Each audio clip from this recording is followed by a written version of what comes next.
So did you know in the federal IDEA law and in the federal IDEA regs, there's nothing in here about grading students with disabilities. So that's one of the things that we're going to be talking about today is what laws do affect or pertain to grading kids with disabilities and what we need to know about those. And also we're going to look at some examples today of adaptations to a grading system, and we'll look at the pros and the cons of them. And we'll end our show with some advocacy steps that you can take if grades on a report card is something that you're interested in learning more about and having those discussions at IEP meetings about. So if you don't know me, I am Charmaine Tanner. I'm a parent, a retired teacher. My son is Dylan, who happens to have Down syndrome. And I've been doing advocacy for families for a number of years because what I look at is I know what that school side is like in the education system. And I also know what it's like to be a parent. So to me, those combinations make a great advocate for you because I do understand where you're coming from, and I do understand that school system too. So we talk about a variety of topics. Today is our part 2 for our topic about grades on report cards. So I wanted to start with this quote. It says, "The one-dimensional character of grades does not measure the multi-dimensional character of students." And I think intuitively we know that, but when it comes to having our report cards come home, sometimes that is a time where we really, kind of focus more, and it's like, what do these grades really mean? So I am glad that you're here. So say hi, tell us where you're watching from, and we will get started with the content that we're going to be talking about today. So one of the things, let's see, is last week, if you missed it, we had part 1 of how to get meaningful grades on report cards. And we talked about there's at least 13 different purposes of grades. So it seems like if you would ask, a parent, a teacher, a student, what the purpose of grades are, you would get a variety of answers, right? Last week's show, we also talked about a 5-step process to look at when you're considering, does your child need some grade adaptations as far as how they're graded in their academic work. So this 5-step process was, I think, really helpful for parents. If you want the link to last week's show, just let me know in the comments. Also, if you've been here before, each week I do show notes where I look at the key takeaways from the show. I give you timestamps so it's easy to find that part in the video, and you get additional resources and other kinds of goodies. So if you want to get the show notes, just type in the words show notes here, and I will make sure that you get them. So the first thing that we're going to talk about are laws related to grades. And then we have some things that we need to think about and consider. I will give you some examples of grade adaptations. And we will end our show with some advocacy action steps. So let's look at the laws related to grades. As I said in the opening, it's interesting, but, IDEA doesn't have anything in the statute or in the regs about grading, disabled students, and other federal education laws don't address it either. So a lot of times what you're going to have to do is, well, I'll talk about that in a minute. We do have some other laws, though, that pertain to grading kids with disabilities. And the first one comes from the Rehabilitation Act, Section 504, which you've probably heard before, right? But in Section 504, they talk about how you can't discriminate on a basis of disabilities if that, organization, whatever group, school is receiving federal funding. So when you look at the topic of grades, one of the things that you want to consider is my child being penalized because they do have disabilities? Is there, is there some form of discrimination there? And we'll also talk later about how it could be grade adaptations could be discrimination against kids without disabilities. So that's part of our can of worms.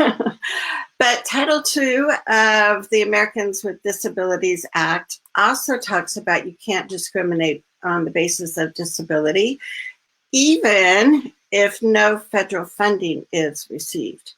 So these are two important acts for you, laws for you to know about. Not all the time when you're looking at the topic of grades, but for lots of advocacy that you'll be doing for your child, these are two things that for sure you want to know about. The other thing that both acts talk about is that schools must provide students with disabilities report cards that are just as informative and effective as report cards provided to students without disabilities. And so this is something to consider. Like if you're in a school and you don't have any other children in the school, you don't even know what other report cards look like, that could be one topic of, discussion that you mentioned to the general ed teacher is, I'm not even sure what report cards look like. Can you, not necessarily show me somebody's grades, but show me what the report card looks like. And you can start that conversation about, is this going to be the most meaningful way for you to get information? And does the IEP team need to talk a little bit about, are there some tweaks that need to be made to how your child is being graded? So Corey is with us. Hey, Corey. I can show you too. And yes, so I'll come back after the show, Corey, and I'll post that link for you. And Lissa from Idaho is saying that this is a topic that she's interested in. So great. Yeah, it doesn't get talked about much, but it's something that should, right? So the other thing that you need to know about is a ruling from the Office of Civil Rights. And this week when I type up the show notes, I'll put in some information from the Office of Civil Rights about this. So what they have ruled or given schools guidance on is that on the child's report card, oops, I wasn't showing you that. On the child's report card, you can, or the school, the teacher can indicate if your child is getting special ed services and, if it's necessary, some information about your child's disability. So on report cards, they can do that. And the reason why the Office of Civil Rights said that was okay to do on report cards is because report cards are just shared with the student and the parent. No one else, has, access to that. However, the Office of Civil Rights has said on transcripts, so if you have an older child or, somebody approaching high school, the school is not allowed to indicate if your child is receiving any special ed services or anything about your child's disability. And the reason that is because transcripts are a lot of times shared with colleges, shared with employers. And that would be, releasing information that should be private. So just to clarify, last week we talked about it a little bit, but on report cards, they can put an asterisk or something saying your child's receiving supports. On a transcript, they're not allowed to do that. So let's look. I think my computer is like in slow-mo motion here. The best thing to do is to go to your State Department of Ed's website and search for the phrase grading students with disabilities or something like that. And the reason why you want to do that is because you want to see if there's some kind of state law, which there probably is, as far as either advice or requirements to school districts about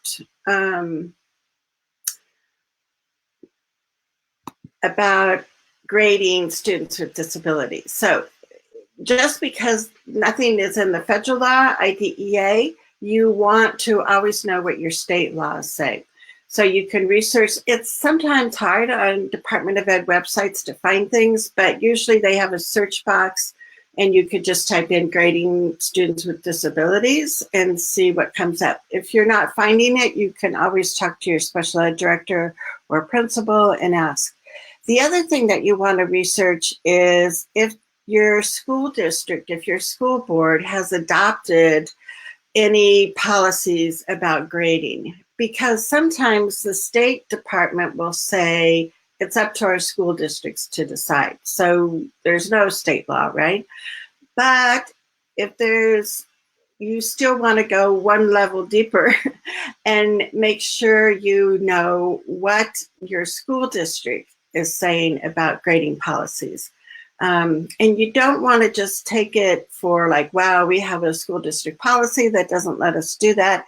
You always want to follow up something like that with, could you show me the policy? I'd love a copy of it. I want to try and understand it better. So looking at your State Department website and also with your school board and see if there's any information there that would be helpful. So welcome to everybody watching us live. Type in your questions and comments because I love it when we can be more interactive. So here's your first chance. Let me show it to you. I forget which slide I have here. So in the comments, if you can write, does your state, as far as you know, have a law or regulations pertaining to grading students with disabilities? So let me know if you know in your state, and you can also let us know what state you're from, if there's any laws on the books about grading. And I will come back there and check because there's a little bit of a delay. So we talked about there's things for us to think about too. So the other thing that you need to consider is that the IEP team needs to be that body that decides on grading considerations. The other thing to think about is, are there really the appropriate accommodations and modifications in place? Oops. And if those are really being implemented with fidelity, because if you have accommodations and modifications listed in the IEP, but nobody's really doing it, then that makes a problem when you want to look at how much is the child achieving. So Julie's with us. Hey, Julie. She says that she's in Illinois and she's not sure if they have any. Yeah, so you could check on your Department of Ed's website and find out. And Corey is with us from Alabama and she's not sure either. So yeah, I think it's, one of those things, especially as your kids get older, you want to know more about the grading systems, right? And Corey says that there's a good book on grading, so she's going to look for the title. Yay, cool. I love getting new resources, so that'd be great. The other thing that you need to think about is, I'm like not in order here with my slides, I think. Okay. I thought I had more to think about. So the other thing I wanted to know that you could type in the comments is, how often does your IEP team discuss grading? And again, like, this might not be as critical when your child is in, young elementary grades, but if they, start getting up into the upper elementary, middle school, for sure you want to know about, what, if the IEP team is going to put that on the agenda, because that would be something, especially for older students, that you want on your agenda during ARD or IEP meetings. And so, yeah, so, and it's, hard as far as us to know, but yeah, I'm so glad that people are going to be looking them up. And Lissa, and so she's in Idaho, so that might be something in your spare time, right, Lissa? you want to check out. But it is interesting to see what they say.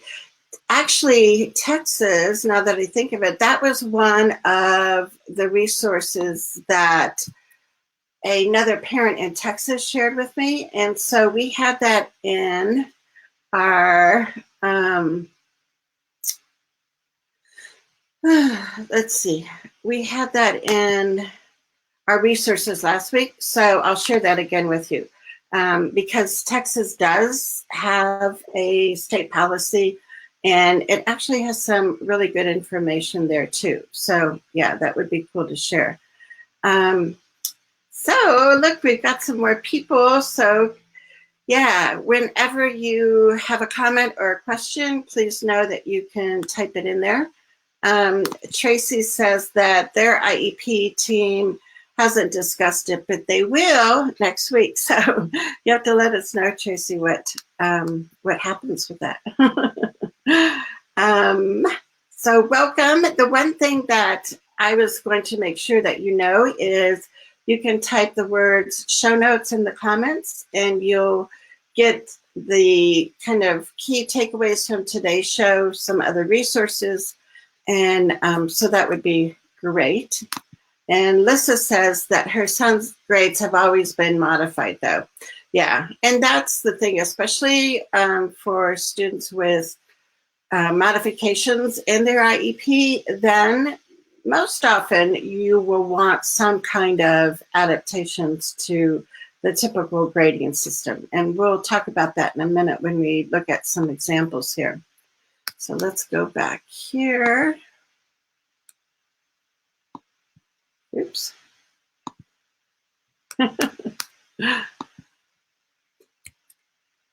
Here's the other things to consider. So if your child has accommodations, because we know accommodations don't change the level that we're expecting students to achieve, there really shouldn't be a reason to change the grading system for that student.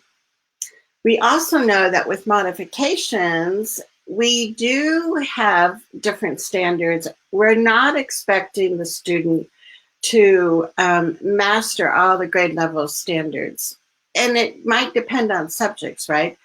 Maybe in math, they have more ability to do grade level standards, but maybe in language arts class, they don't. If they have modifications for language arts class, then you also, as a team, would probably want to look at if you want a modified grading system too.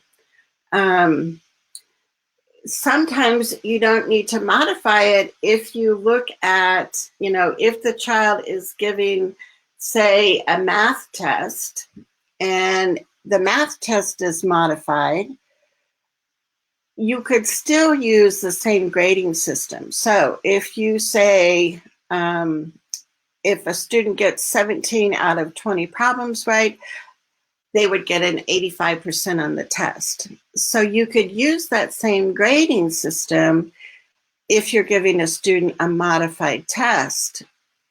The trick is to make sure that the test is modified if you're going to use that same grading system. So let me know if this makes sense. Oh, okay. So Corey has the name of this book. It's Grading Exceptional and Struggling Learners. Yeah, and I think I saw that in one of the references. So yeah, that would be a good reference to have. And so Marcia is here, and she says, let me bring your comment up here. I don't know if we have grading laws here in Kentucky, but her daughter was going to be suspended from archery due to poor grades. I called the school to advocate for her needing the social aspect of participating in archery, and they then waived the suspension. So this is an excellent point because, you know, when we open up that can of worms as far as, you know, when we're starting to look at grades, especially if your child is in high school for sports, there is usually a grade eligibility required. I know I've gone to a few IEP meetings with parents when they had a high school student that was, you know, they were saying they weren't eligible for the sport because of their grade. And we had to look and say, yeah, but it's like, are these accommodations being made? If so, we think the student will be more successful in class. So it's not as cut and dry as it's made out to be sometimes when you get a form letter saying your child's going to be cut from a sport. But that is something that you want to look at. The other thing is in IDEA, it does talk about your child can be eligible for additional support for extracurricular activities. So that's something else you can look into. So there are, you know, kind of a variety of, you know, factors that you have to weigh. But yeah, know that you can always have a meeting, talk to people about it, try to understand what they're explaining to you. If it doesn't make sense, make sure you keep talking to more people, right? So let's see, we can go on. So this is just a reminder, if you want show notes, type the words show notes in the comments and we'll get those to you. So let's look at some examples of grade adaptations. So one example is that you would prioritize the content that you want the student to learn, and prioritize which assignments are going to be most important for the teacher to know whether or not the student has gotten some of these concepts or has learned new skills. So here's just one example. If it's a science class, instead of, you know, prioritizing, you know, their tests that they're going to do in science class, maybe for a student who has an IEP, the teacher can choose 3 major science experiments and base their grade on those activities that they did in class. The positives of these is it's easy to implement for teachers, and there's really no change to the curriculum that they need to make. The downside of doing this is that depending on what the teacher, you know, categorizes as the most important content, they may be leaving out other important content that you really want your child to be responsible for learning. And sometimes, depending on the situation, the assessments or the activities might have to be a little bit more individualized for the child. The second example is that you base part of the grade on the process that the student uses to complete the work. So, for example, the typical assignment is to write an essay. What the teacher could do is just base part of the grade on how well the student completed the planning organizer and edited the first draft. So maybe it's more of you're looking at the process of writing, more than one paragraph or something, but you're going to be grading the child on that part, the process, and not necessarily the end product. Again, this would be easy for teachers to put into place, doesn't require any change to the curriculum. Again, the con is leaving out that important content. So when we just pick a few things that we're going to grade kids on, the downside is we might be lowering our expectations and not understanding that they really could be accountable for more information.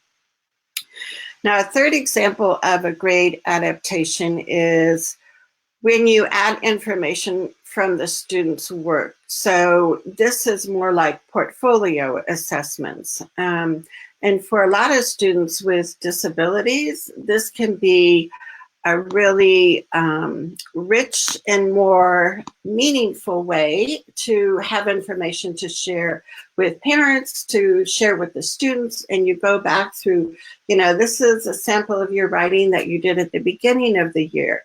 Look at what you're doing now. And I always felt like as a teacher, when we would have parent-teacher conferences, I always wanted the student work to be kind of the highlight of the conference, because like I said, it helps parents see something in black and white versus wondering exactly what the teacher is looking at and what the expectations are.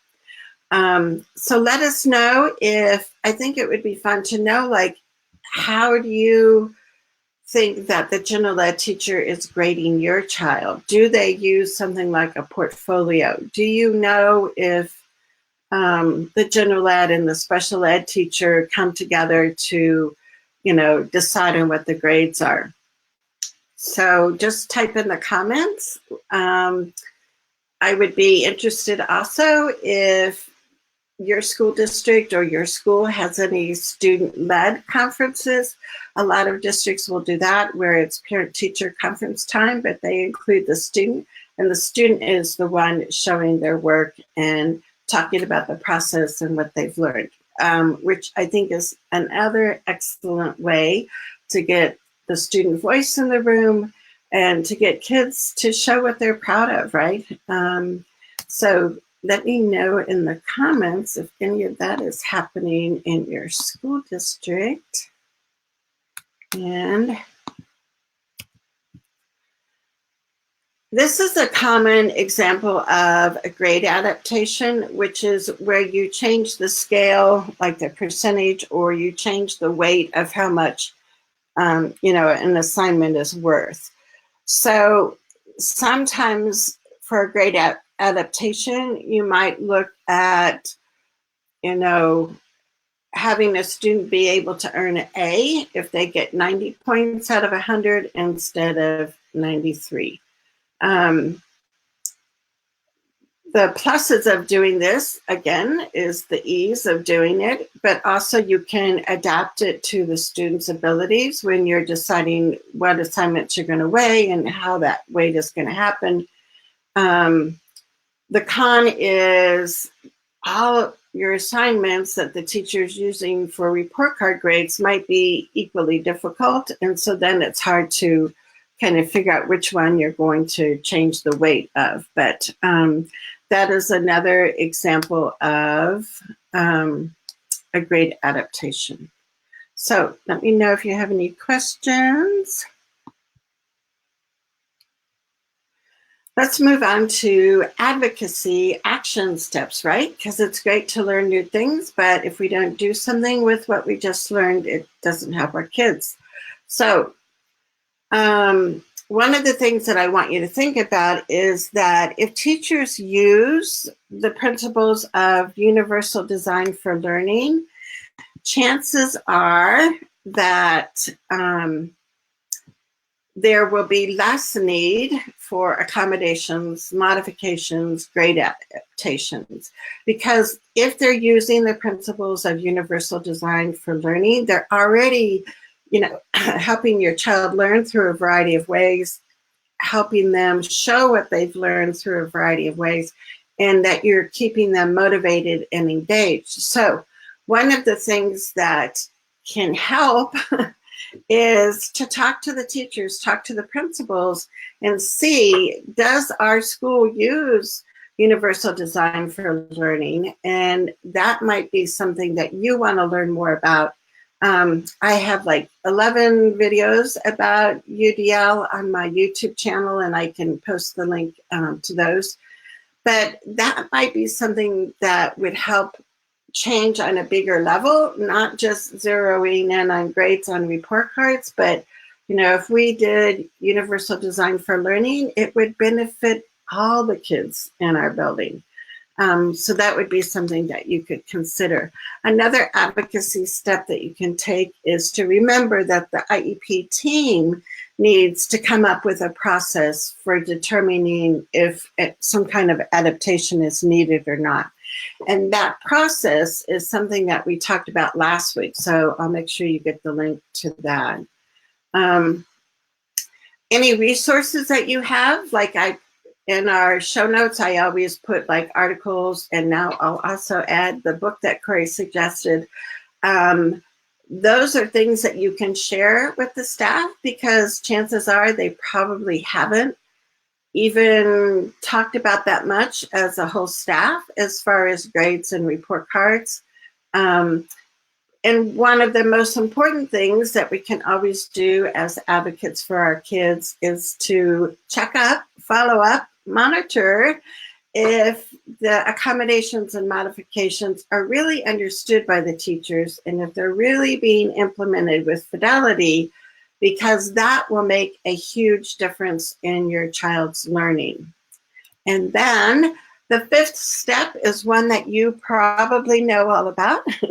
But if you do have questions about grades, that is something that you can request an IEP meeting for, and review the IEP and talk about some other possible ways of figuring out how much your child is learning each day, each week, each month, right? We want our kids to be learning all the time. This is precious, precious time.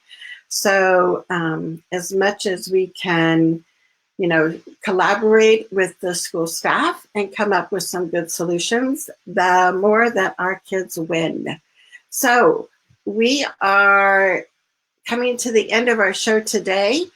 I will make sure that you get the show notes Tuesday morning in your email box. I want to tell you, next week, we have a wonderful advocate, Sarah Davis, from the Washington, D.C. metro area. And Sarah has a wealth of experiences advocating for her child and helping other families advocate. And she's going to be focusing on, what do we do when things kind of hit that roadblock during IEP meetings? What alternative dispute resolution processes do we have? What are some of the plus and minuses of that? So I hope you'll join us next Thursday at noon Mountain Time, when we'll be talking about kind of the pluses and minuses of trying to settle disputes with our school teams. So until then, have a wonderful week, and I shall see you next Thursday. Take care. Bye-bye.